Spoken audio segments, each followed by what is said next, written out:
1887년 11월 고우는 동생 태호와 함께 지인의 소개로 한 화가를 만나는데 그가 바로 폴 고갱이었다.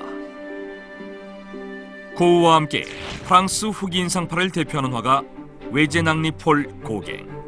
1848년 프랑스 파리에서 태어난 그는 34세라는 뒤늦은 나이에 그림을 시작해 황색의 그리스도, 타히티의 여인들, 캔버스 앞에 자화상 등을 남긴 20세기 미술의 선구자로 평가받고 있지만 고우를 처음 만났던 1887년 고갱은 고우와 마찬가지로 아무도 알아주지 않는 무명 화가에 불과했다. Ces textes sont vraiment vos œuvres? Ouais. 하지만 고우는 고갱의 그림에 매혹돼 사비를 털어 900프랑을 지불하고 고갱의 그림 3점을 사는데 자신의 그림을 비싼 값에 사준 고우에게 고마움을 느꼈던 고갱은 고우에게 연못가에서라는 자신의 그림을 선물했고 고우는 해바라기 그림 2점으로 화답했다. 고갱의 그림에 푹 빠져든 고우는 고갱과 더 돈독해지고 싶은 마음에 서로의 자화상을 교환하자고 제안하는데 고갱은 고우의 제안을 받아들였고 두 사람은 서로의 자화상을 교환한다. 당시 고우는 프랑스 남부 아르레 라마르탱 광장 2번지에 있는 옐로하우스를 임대해 살고 있었다.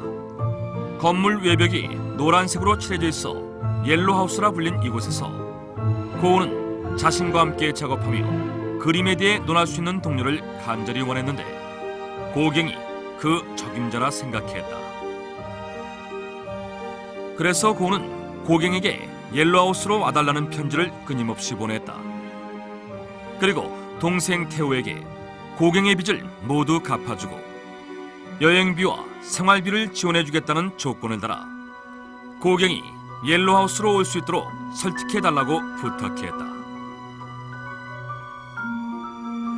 Gauguin décide d'aller à la Maison Jaune. 드디어 고우는 태호로부터 고갱이 옐로하우스에 가기로 결정했다는 소식을 전해 듣게 되는데 Ah, bientôt ça sera la place de Gauguin ici. J'ai hâte. 설레는 마음으로 고갱을 기다린 고우. 하지만 고갱이 고우의 초대에 응했던 건 고우의 열렬한 러브콜 때문이 아닌 태호 때문이었다. 무명 화가였던 고갱은 능력 있는 그림 중견이었던 태호와의 관계 때문에 태호의 부탁을 외면할 수 없었던 것이다. 1888년 10월 23일 드디어 옐로하우스에서 고갱을 맞이한다. 고우는 고갱이 머물 방으로 그를 데리고 갔는데 이때 고갱은 고우가 자신을 위해 꾸며놓은 방안을 보고 깜짝 놀라게 된다. 고우가 고갱의 방에 해바라기 그림을 가득 걸어놨던 것이다. 고갱은 해바라기 그림에 깊은 감명을 받았는데 Bravo, Go. C'est une excellente Monet. 고갱은 고우의 해바라기 그림이 당시 최고의 화가로 추앙받던 모네의 작품을 뛰어넘는 훌륭한 작품이라 극찬했고 자신이 존경하고 좋아했던 고갱의 칭찬에 감격한 고우는 자신감을 얻고 작품 활동에 매진하며 옐로하우스에서 고갱과의 행복한 시간을 보내게 된다. Théo, j'ai trouvé cette vérité étonnante récemment. Ce Gauguin était un marin qui a lutté contre les vagues et les tempêtes. Il a surmonté toutes les crises que je ne pouvais même pas imaginer. Peut-être que c'est pourquoi il a une telle connaissance profonde de l'art. Merci à Gauguin, je me sens grandir chaque jour.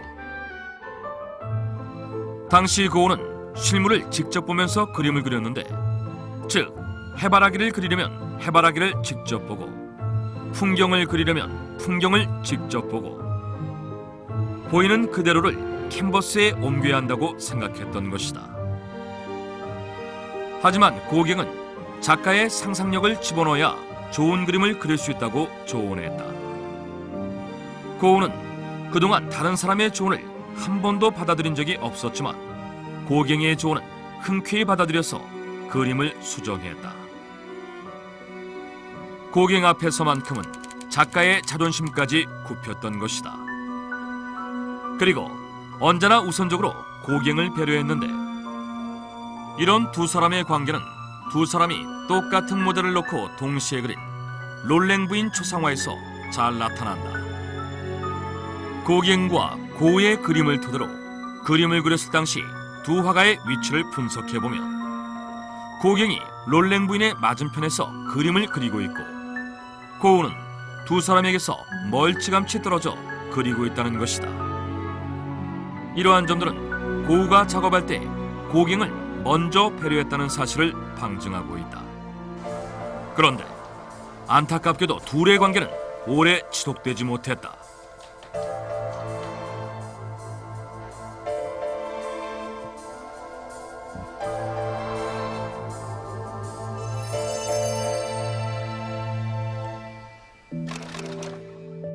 Gauguin! Gauguin! Où s'est-il cassé?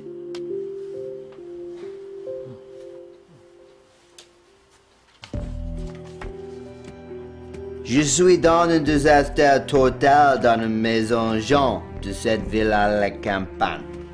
Je déteste tous les gens d'ici et je déteste le passage d'ici. Je veux sortir de cet endroit. 태호와의 관계 때문에 억지로 옐로하우스에 왔던 고갱은 친구에게 옐로하우스를 벗어나고 싶다고 토로했던 것이다. 편지를 통해 고갱이 옐로하우스를 좋아하지 않는다는 사실을 알게 된 고우는 고갱이 옐로하우스를 떠날까봐 불안감에 휩싸이게 된다.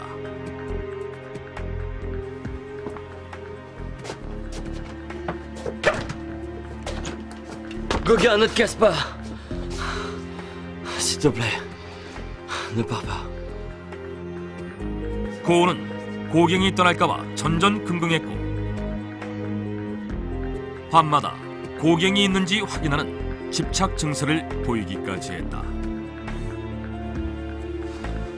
고우가 이렇게 집착 증세를 보이자 고갱은 점점 더 고우를 경멸하게 되는데 고갱은 특히 자신의 작품 밤의 카페에서 고우의 작품 속에 우아하게 등장했던 모델들을 희화해 등장시킴으로써 고우에 대한 경멸을 간접적으로 표출했다. 예를 들어 고우의 작품 진우 부인의 초상화에서 고우는 평소 가덕처럼 무지했던 카페 주인 진우 부인의 지적인 모습을 살리기 위해 책 등의 소품을 그려 넣었는데 고갱은 밤의 카페에서 책 대신 술병을 그려 넣어 진우 부인을 술집 마담으로 희화화했다.